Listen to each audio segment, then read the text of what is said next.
Gue nggak tahu kalian percaya atau enggak, tapi malam ini gue bakal bawa kalian ke desa terpencil yang nggak banyak orang berani datengin. Katanya sih, ada sosok yang nggak mau diganggu. Suara tawa anak-anak, bayangan putih di tengah hutan, dan misteri yang bikin bulu kuduk lo berdiri. Jadi siapin diri lo, nyalain lampu, duduk nyaman, dan jangan sendirian kalau takut. Karena cerita horor yang bakal gue ceritain ini, katanya nyata. Desa Bawah Angin terletak jauh dari hiruk-pikuk kota. Hanya suara angin yang menembus pepohonan dan gemericik sungai yang terdengar. Malam itu, langit gelap pekat, awan menggantung rendah, seolah menekan bumi, dan bau tanah basah menyelimuti setiap sudut desa. Pak Sarman duduk di beranda, menatap hutan di tepi desa. "Bu, Ima belum pulang juga. Kok lama sekali?" tanyanya sambil menepuk-nepuk tangan Bu Narti yang duduk di sebelahnya.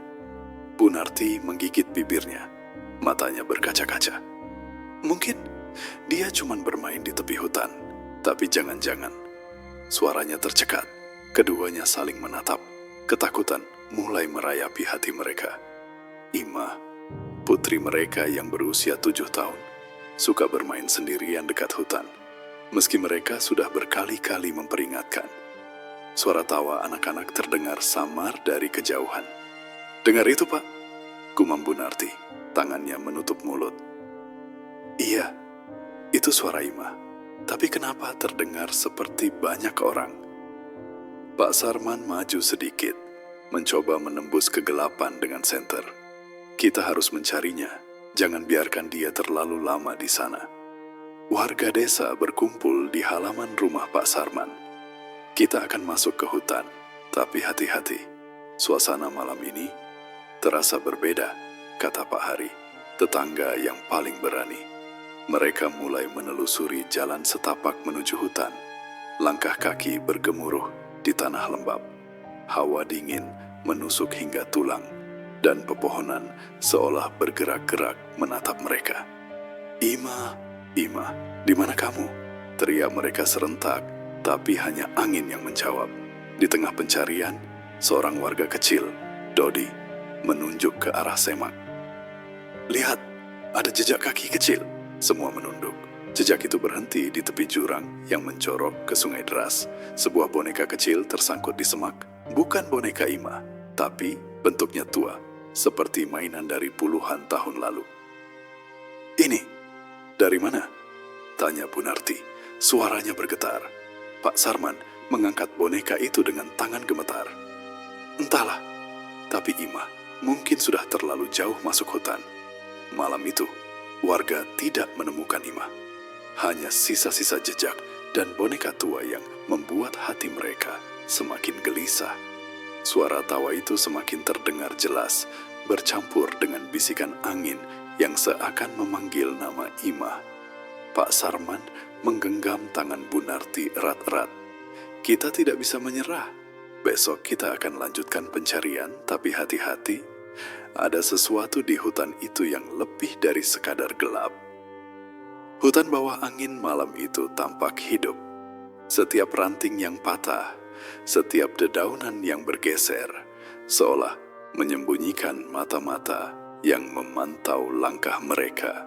Tak seorang pun tahu bahwa malam itu bukan hanya awal pencarian Ima, tapi juga awal dari serangkaian kejadian misterius yang akan mengubah desa selamanya.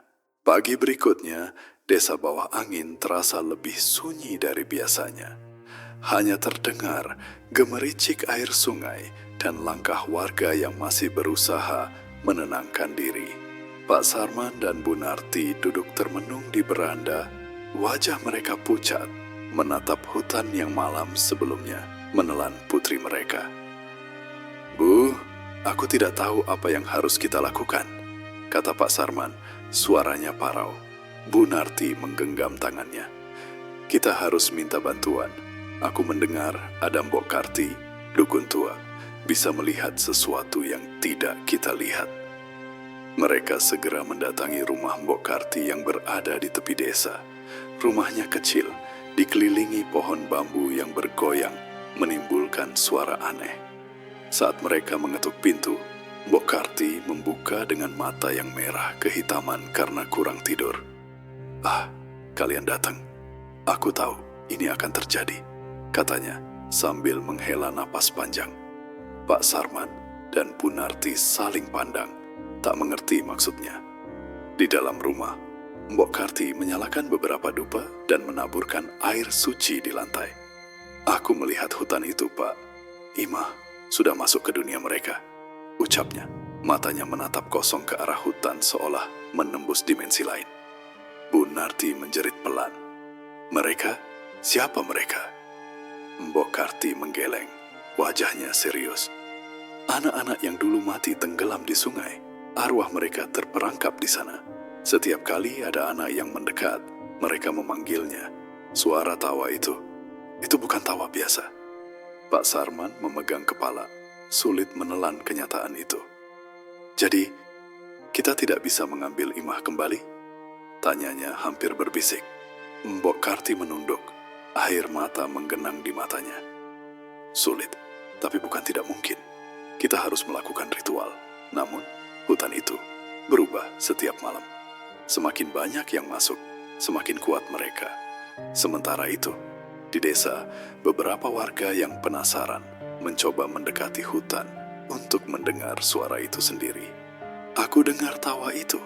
Terdengar dari sana," kata Ardi, seorang pemuda.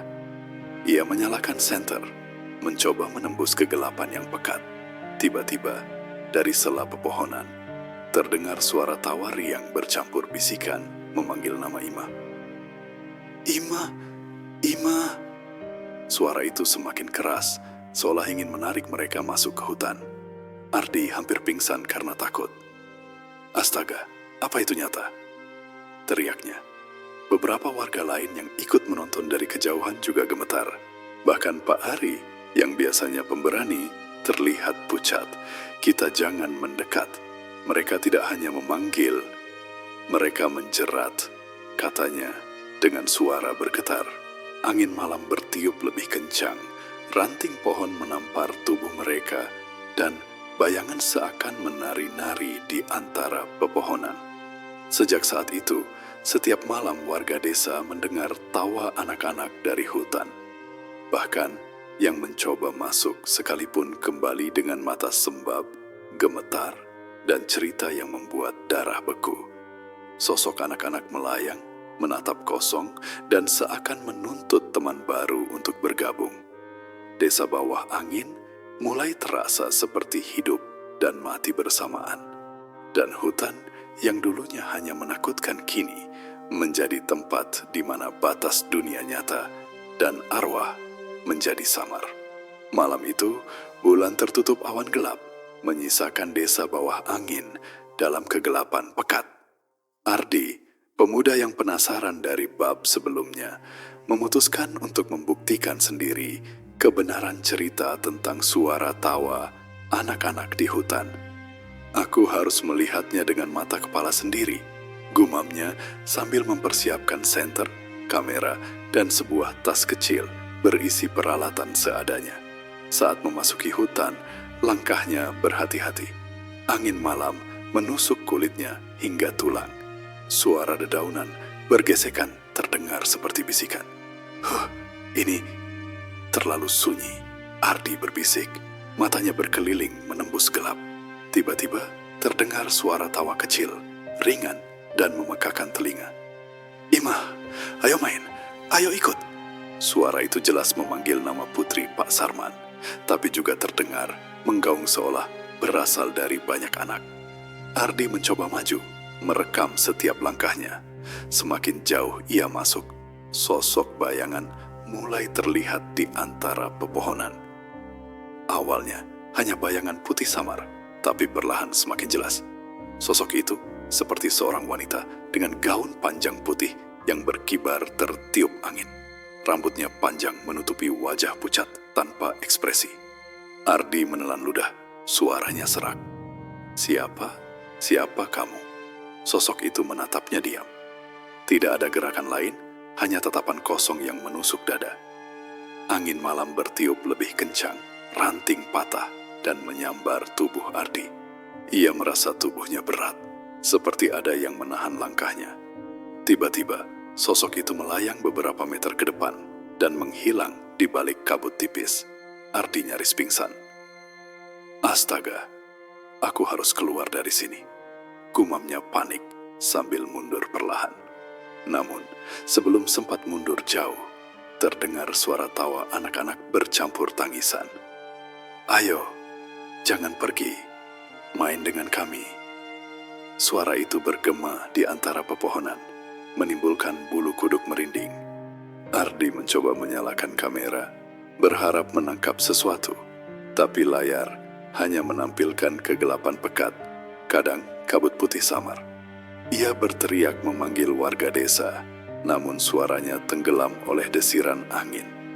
Kembali ke desa, Ardi tidak langsung menceritakan semuanya. Ia duduk di beranda rumahnya, tubuh gemetar. "Aku melihat sesuatu, tapi aku tidak bisa menjelaskannya," katanya pada Pak Hari yang menunggunya. Pak Hari menatap serius. "Itulah hutan bawah angin. Sekali kamu masuk, dunia lain bisa terlihat. Tapi jangan berharap mudah keluar begitu saja." Sejak malam itu, desa semakin merasakan ketegangan. Warga yang mendengar cerita Ardi mulai menjauh dari hutan, dan anak-anak di desa pun dilarang bermain sendirian dekat pepohonan. Suara tawa dari hutan kini bukan sekadar rumor, tapi pengalaman nyata yang menakutkan. Bahkan, beberapa warga yang mencoba masuk kembali hanya kembali dengan wajah pucat dan cerita tentang sosok putih yang menatap tanpa berkedip, seakan menunggu teman baru untuk bergabung. Hutan bawah angin malam itu tampak seperti makhluk hidup. Bayangan yang bergerak, suara yang memanggil, dan angin yang berbisik membuat batas antara dunia nyata dan dunia arwah menjadi samar. Ardi belajar bahwa ada hal-hal yang tak boleh dicari karena rasa ingin tahu bisa membawa seseorang terlalu jauh, terlalu dekat dengan dunia yang seharusnya tak tersentuh manusia. Di ujung desa bawah angin terdapat sebuah sumur tua yang sudah puluhan tahun tidak digunakan. Warga percaya sumur itu angker. Beberapa generasi pernah mengaku melihat bayangan putih menatap dari kedalamannya. Malam itu Budi, pemuda desa yang penasaran, memutuskan untuk membuktikan cerita itu sendiri. "Aku harus tahu, apa benar ada yang tinggal di sana?" gumamnya sambil menyalakan senter dan menyiapkan tali serta ember. Setibanya di sumur, hawa dingin langsung menusuk tulang. Udara terasa lembab, meski malam itu kering. Daun-daun bergesekan, seolah memperingatkannya agar jangan terlalu dekat. "Aduh, ini terlalu sunyi," kata Budi sambil melangkah pelan. Saat ia menunduk untuk melihat ke dalam sumur, sesuatu membuat bulu kuduknya berdiri. Suara tawa halus wanita bercampur dengan bisikan tak jelas terdengar dari kedalaman. "Siapa? Ada siapa di sana?" Budi memanggil. Suaranya terdengar kecil di tengah hutan yang hening. Sementara itu, di desa, beberapa warga yang menunggu di kejauhan mulai gelisah. "Budi, hati-hati, jangan terlalu dekat," teriak Pak Hari, tapi suara mereka tenggelam oleh angin malam yang menderu. Budi merasa ada sesuatu yang menatapnya dari dalam sumur. Perlahan, bayangan putih muncul, melayang di permukaan air yang gelap. Sosok itu tidak bergerak, hanya menatap lurus ke arah Budi dengan mata kosong. Budi menelan ludah, kakinya terasa berat. "Astaga, ini nyata," gumamnya. Ia mencoba mundur, namun langkahnya terhenti saat sosok itu tiba-tiba menghilang. Sebuah desahan lembut terdengar dari dalam sumur, seperti seseorang mendesah kecewa.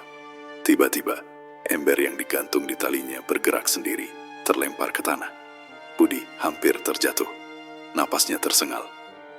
Ini tidak mungkin," teriaknya panik, tangannya gemetar memegang senter.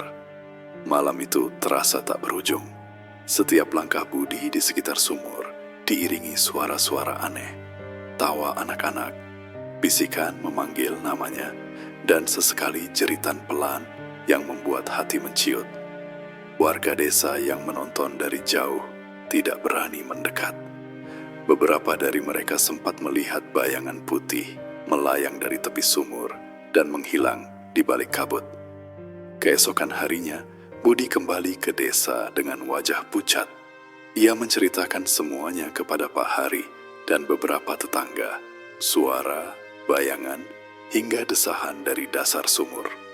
Warga desa semakin percaya bahwa sumur tua itu memang menjadi tempat bersemayamnya arwah penasaran. Pak Hari menatap serius ke arah sumur. Sumur itu bukan sekadar tempat, Budi. Itu gerbang antara dunia kita dan mereka yang tak tenang. Sejak kejadian itu, warga desa tidak pernah lagi mendekati sumur. Malam hari, beberapa orang tetap mendengar tawa dan bisikan samar dari arahnya. Bahkan, cahaya senter yang diarahkan ke sumur sering menunjukkan bayangan samar, seakan menatap balik dengan mata kosong. Misteri sumur tua semakin menegaskan bahwa Desa Bawah Angin bukan sekadar desa terpencil, tapi juga rumah bagi sesuatu yang hidup di antara dunia nyata dan dunia arwah. Di pinggiran Desa Bawah Angin terdapat sebuah rumah tua yang sudah lama tidak dihuni. Catnya mengelupas, jendela pecah, dan atapnya hampir roboh. Warga percaya rumah itu angker. Kabarnya, siapapun yang menginap di sana akan mengalami kejadian aneh. Malam itu, Joko dan 3 temannya, pemuda yang penasaran, memutuskan untuk menginap dan membuktikan cerita-cerita horor itu. "Masa kita benar-benar mau tidur di sini?" tanya Riko sambil menyalakan senter. Wajahnya pucat, tangan gemetar. "Ya, biar tahu. Kalau enggak, kita cuma dengar cerita orang," jawab Joko dengan nada menantang. Meski dalam hati, ia merasa takut. Mereka membuka pintu berderit dan melangkah masuk. Bau lembab dan tanah basah menyergap hidung mereka. Lantai berdecit di setiap langkah, dan bayangan pepohonan menari-nari di jendela. Malam semakin larut, dan suasana semakin mencekam. Dari lantai atas, terdengar suara langkah kaki perlahan. "Siapa di atas?" teriak Joko, tapi hanya gema yang kembali. Pintu kamar terbuka dan tertutup sendiri. "Ini nggak mungkin," gumam Riko, menahan napas. Teman mereka yang lain, Aldi, menambahkan, "Kalian ngerasain nggak kayak ada yang liatin dari pojok?" Semuanya terdiam, bulu kuduk berdiri. Tiba-tiba, di ujung lorong, muncul sosok wanita berpakaian putih. Rambut panjangnya menutupi wajah pucatnya, gaunnya berkibar, seakan tertiup angin yang tak ada. Joko terenganga, suaranya nyaris tidak terdengar. "Itu, apa itu?" Sosok itu menatap mereka dengan tatapan kosong, kemudian melayang mendekat sebelum menghilang di balik bayangan. Panik, mereka berlari ke pintu, tapi rumah seolah memutar arah. Lorong yang tadi mereka lewati kini terasa tak berujung. Di luar, beberapa warga desa mendengar teriakan. Pak Hari mendekat, tapi tidak berani masuk. "Mereka, rumah itu punya sesuatu yang kita tak bisa lihat," gumamnya. Malam itu, Joko dan teman-temannya baru keluar setelah fajar. Wajah mereka pucat, gemetar, dan mereka tidak pernah berbicara panjang tentang apa yang mereka alami. Cukup 1 kalimat dari Joko, "Jangan pernah datang ke rumah itu. Itu bukan sekadar rumah." Sejak malam itu, rumah kosong semakin ditinggalkan. Bahkan anak-anak yang biasa bermain di sekitar rumah dilarang mendekat. Namun, sesekali warga masih mendengar suara langkah kaki, tawa kecil, atau gaung pelan dari dalam rumah. Rumah itu kini menjadi simbol ketakutan dan misteri di Desa Bawah Angin. Setiap malam, angin yang berdesir seakan membawa bisikan. "Masih ada yang ingin bermain? Mau ikut?" Desa Bawah Angin malam itu bukan lagi hanya tentang kegelapan alam, tapi juga kegelapan yang hidup di antara dunia manusia dan dunia arwah. Teror di rumah kosong hanyalah satu dari banyak misteri yang menunggu siapapun yang cukup penasaran untuk memasuki batas antara hidup dan mati. Dan bagi Joko dan teman-temannya, pengalaman itu menjadi pelajaran yang menakutkan. Beberapa rasa ingin tahu harus dibayar dengan ketakutan yang tak pernah hilang. Malam itu, bulan tersembunyi di balik awan gelap dan desa bawah angin diselimuti hening yang menekan. Siti, seorang gadis remaja, terbangun karena mendengar suara ketukan pelan di pintu kamarnya. Tok, tok, tok. Suara itu terdengar pelan, tapi cukup untuk membuat jantungnya berdebar kencang. Ia menahan napas, mencoba meyakinkan diri sendiri. Mungkin cuman angin atau hewan, bisiknya. Namun ketukan itu datang lagi, lebih jelas dan lebih dekat. Siti merangkak keluar dari tempat tidur, kaki gemetar. Ia menoleh ke arah pintu, tapi tidak ada siapapun. "Halo, siapa di sana?" Teriaknya, suaranya hampir hilang di udara malam. Tidak ada jawaban, hanya keheningan yang mencekam. Ketukan itu berhenti sejenak, lalu muncul kembali dari arah jendela. Siti menjerit pelan, dan hatinya terasa seperti dicengkeram sesuatu yang tak terlihat. Tak tahan, Siti memutuskan mengikuti suara itu. Senter di tangannya menyorot lorong gelap rumah. Setiap langkahnya membuat lantai berdecit. "Siapa kau? Apa yang kau mau?" gumamnya. Suaranya bergetar. Tiba-tiba, suara ketukan itu berpindah ke ruang tamu. Siti menahan napas, merasakan hawa dingin yang menusuk tulang, seolah udara malam membawa sentuhan tangan tak kasat mata. Ia mendekati ruang tamu perlahan, mata membelalak. Di sudut ruangan, sosok wanita berpakaian putih berdiri menatapnya. Rambut panjang menutupi wajah pucat, gaun berkibar tanpa angin. Tatapan kosong sosok itu menusuk Siti hingga ke inti tulang. "Aku? Siapa?" Siti terdengar hampir pingsan. Sosok itu hanya diam, seakan menuntut sesuatu, lalu perlahan menghilang di sudut ruangan yang gelap. Suara ketukan berhenti. Tapi udara terasa semakin berat, seolah rumah itu mengawasi setiap gerakannya. Keesokan harinya, Siti duduk bersama ibunya, wajahnya pucat. "Ibu, aku dengar suara itu. Aku lihat dia, wanita berpakaian putih," katanya pelan. Ibunya menggenggam tangannya, menahan tangis. "Siti, jangan pernah mengulanginya. Itu bukan mainan. Ada hal-hal di malam desa ini yang manusia tidak seharusnya ganggu." Siti mengangguk, namun ketakutannya tidak hilang.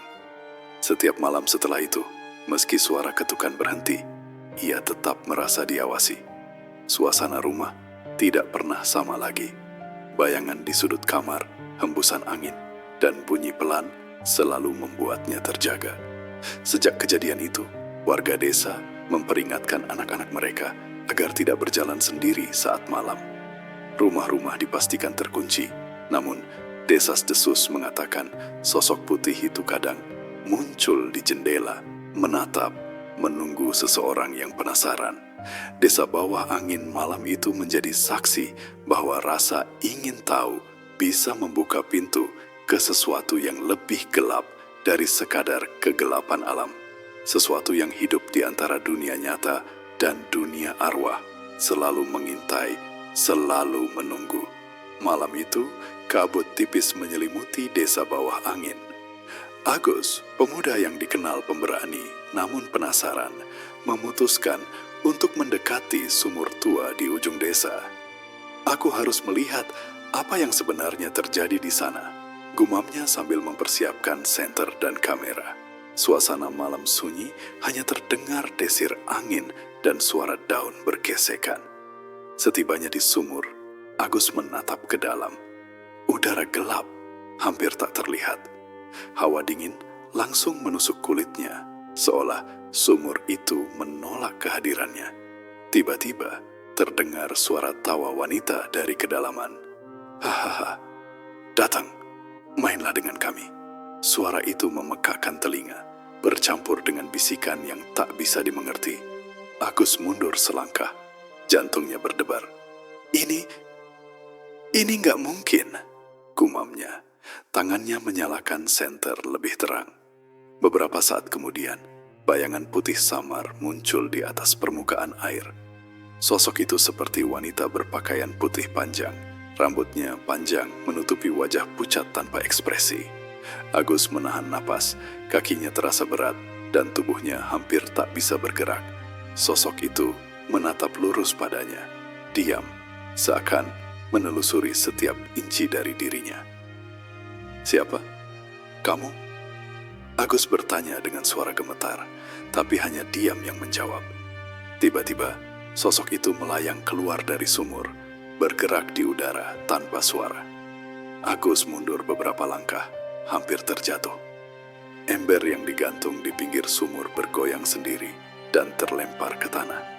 Suara tawa bercampur tangisan terdengar lagi, kali ini lebih keras. Agus menggenggam kamera, berharap merekamnya, tapi layar hanya menampilkan kabut putih samar yang menari di permukaan air. Ia berteriak memanggil warga desa, namun suaranya tenggelam di udara malam. Keesokan harinya, Agus kembali ke desa dengan wajah pucat dan gemetar. Ia duduk bersama Pak Hari dan beberapa tetangga, menceritakan semuanya. Bayangan putih, suara tawa, dan desahan dari dasar sumur. Warga desa semakin percaya bahwa sumur tua itu adalah gerbang antara dunia nyata dan arwah yang tak tenang. Pak Hari menatap serius, berkata, "Sumur itu bukan sekadar tempat. Itu rumah mereka yang tak pernah tenang. Jangan pernah mendekatinya sendirian." Sejak malam itu, sumur tua tetap menjadi misteri. Warga desa tidak berani mendekat, terutama saat malam tiba. Namun beberapa kali terdengar suara tawa dan bisikan samar dari arahnya. Bahkan, sinar senter yang diarahkan ke permukaan sumur sering menampilkan bayangan samar yang menatap kembali dengan mata kosong. Desa bawah angin semakin terasa hidup dan mati bersamaan. Batas antara dunia manusia dan dunia arwah semakin kabur. Dan bagi mereka yang penasaran, rasa ingin tahu bisa membawa bahaya yang tak pernah mereka bayangkan. Agus belajar satu hal yang tak akan ia lupakan. Beberapa misteri seharusnya tetap tersembunyi karena menembus batas antara dunia manusia dan arwah bukan sekadar keingintahuan. Itu permainan berbahaya yang bisa membuat seseorang terperangkap selamanya. Kabut tebal menyelimuti desa bawah angin malam itu, membuat jalan setapak dan rumah-rumah tampak samar. Rini, seorang gadis remaja yang tinggal di dekat hutan, berjalan pulang dari rumah temannya. Saat ia melewati tepi hutan, terdengar suara bisikan lembut dari antara pepohonan. "Rini! Rini, datanglah!" Suara itu membuatnya terhenti, jantungnya berdebar kencang. Siapa itu?" bisiknya sambil memandang sekeliling, tapi kabut tebal menelan segalanya. Rini mencoba melanjutkan langkahnya, namun suara itu mengikuti. "Jangan pergi, ayo main dengan kami." Bisikan itu bercampur suara tawa anak-anak, ringan namun menusuk tulang. Ia menjerit pelan, mencoba berlari, tapi seakan kabut itu memelintir arah jalan sehingga ia terus kembali ke titik semula. Panik mulai menguasainya. "Astaga, aku harus keluar dari sini," teriaknya. Di kejauhan, Pak Hari dan beberapa warga yang sedang berjaga malam melihat Rini berjalan mondar-mandir. "Rini, berhenti, jangan masuk lebih dalam," teriak Pak Hari sambil berlari mendekat. Rini menoleh, air matanya mengalir, tubuh gemetar. Mereka memanggilku, tidak bisa keluar. Suaranya hampir tenggelam dalam kabut. Pak Hari menggenggam tangannya, menariknya menjauh dari hutan. Saat mereka mundur bersama, bayangan putih samar muncul di antara pepohonan. melayang rendah. Sosok itu menatap mereka dengan mata kosong. Gaun putihnya berkibar tanpa angin. Rini menjerit ketakutan. Itu nyata, katanya sambil memeluk Pak Hari erat-erat. Warga lain yang menyaksikan ikut mundur, menyadari bahwa kabut malam itu bukan sekadar kabut biasa, tapi pembungkus dunia yang tak terlihat, tempat arwah penasaran bermain dengan manusia. Sesampainya di rumah, Rini masih gemetar. Ibunya menyalakan lampu, mencoba menenangkan anaknya. Rini, jangan lagi dekat hutan saat malam. Apa yang kau lihat itu bukan mainan. Mereka anak-anak yang tak tenang, dan ada yang lebih tua yang menjaga mereka, kata ibunya dengan suara bergetar. Rini mengangguk, tapi pandangannya kosong. Matanya masih menatap bayangan samar di luar jendela. Malam itu, desa bawah angin kembali sunyi. Namun bisikan dan tawa samar dari kabut seakan menandai bahwa sesuatu masih mengintai, menunggu mereka yang cukup penasaran untuk datang lebih dekat. Sejak kejadian itu, warga desa lebih waspada. Anak-anak dilarang bermain dekat hutan saat kabut turun, dan setiap langkah malam terasa lebih berat. Desa bawah angin kini bukan hanya sekadar desa terpencil. Kabut dan hutan menjadi perantara dunia manusia dan arwah. Setiap bisikan malam mengingatkan mereka ada batas yang tidak boleh dilanggar, dan rasa ingin tahu bisa membawa seseorang terlalu dekat dengan sesuatu yang hidup di antara hidup dan mati. Malam itu, angin bertiup pelan di desa bawah angin, membawa aroma basah dari sawah yang baru dipanen. Tiba-tiba terdengar tangisan anak kecil di tengah sawah, terdengar pilu dan menusuk hati. Pak Hari yang sedang memeriksa ladang berhenti sejenak. Apa itu? Anak menangis, gumamnya sambil menyalakan senter, menembus kegelapan. Di sisi lain, Sari, seorang gadis desa, sedang pulang melewati sawah. Tangisan itu membuatnya terhenti. Siapa? Siapa di sana? Teriaknya, suara gemetar. Tak ada jawaban, hanya gema tangisan yang semakin dekat. Sari merasa langkahnya berat, seolah kaki tertarik ke tengah sawah. Tanpa sadar, ia berada jauh dari jalan setapak, di tengah barisan padi yang bergoyang diterpa angin malam. Pak Hari berlari mendekat setelah mendengar teriakan Sari. "Sari, jangan masuk terlalu jauh," teriaknya. Sari menoleh, wajah pucat, air matanya bercampur ketakutan. "Pak, aku dengar suara anak menangis, tapi aku tidak lihat siapapun." Tangisnya pecah. Pak Hari menggenggam tangan Sari, menuntunnya perlahan keluar dari sawah sambil memperingatkan, "Jangan pernah mendekati sawah sendirian saat malam. Ini bukan tangisan biasa. Ada sesuatu di sana, arwah yang tersisa." Saat mereka mundur, bayangan putih samar terlihat bergerak di antara barisan padi. Sosok anak kecil melayang, wajahnya pucat, mata kosong, menatap langsung ke arah mereka. Tangisan itu terus terdengar, bercampur suara tawa halus yang mengerikan. Sari menjerit, tubuhnya gemetar. "Pak, apa itu nyata?" tanyanya hampir tidak terdengar. Pak Hari hanya mengangguk, menahan ketakutan sendiri. "Ya, nyata. Jangan pernah coba-coba mendekati lagi." Sesampainya di desa, cerita tentang tangisan di sawah menyebar dengan cepat. Warga yang berani mendekati sawah di malam hari sering kembali pucat, gemetar, dan menceritakan bayangan anak-anak putih yang menatap kosong, kadang sambil menghilang di antara kabut. Desa bawah, angin semakin terasa hidup dan mati bersamaan. Suara tangisan, tawa, dan bisikan menjadi pengingat bagi setiap orang bahwa ada sesuatu yang tidak boleh diganggu. Sari belajar bahwa malam di desa itu bukan sekadar gelap biasa.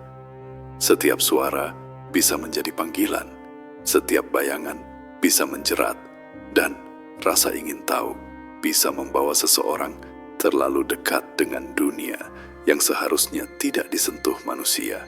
Sawah yang dulu hanya ladang kini menjadi arena bagi arwah-arwah penasaran yang bermain dengan mereka yang terlalu penasaran. Desa bawah angin malam itu tetap sunyi, tapi suara tangisan di sawah terus bergema, menandai batas antara dunia manusia dan arwah yang tak tenang. Malam itu, desa bawah angin diselimuti gelap yang lebih pekat dari biasanya. Angin berdesir di antara pepohonan, membawa aroma tanah basah yang menembus ke rumah-rumah warga. Di rumah Pak Sarman, suasana terasa menegangkan. Imah sudah lama hilang, dan suara-suara aneh dari hutan, sumur tua, rumah kosong, hingga sawah mulai menyatu menjadi satu teror yang tak terhindarkan. Pak Sarman dan Bu Narti terjaga mendengar suara pelan dari kamar depan. "Apa itu?" tanya Bu Narti. Suaranya bergetar. Pintu kamar perlahan bergerak sendiri, mengeluarkan bunyi decit panjang. "Imah, kamu di sana?" Pak Sarman memanggil, napasnya tersengal. Tidak ada jawaban, hanya bayangan gelap yang bergerak perlahan di balik pintu. Tiba-tiba, bayangan itu muncul jelas. Sosok putih pucat melayang, rambut panjang menutupi wajah, gaun berkibar tanpa angin. Mata kosongnya menatap lurus ke arah Pak Sarman dan Bu Narti. "Imah?" tanya Pak Sarman dengan suara hampir tidak terdengar. Sosok itu menunduk, lalu mengangkat tangannya, seolah mengisyaratkan sesuatu. Angin malam bertiup kencang, pintu berderit, dan bayangan seakan menari di lorong rumah.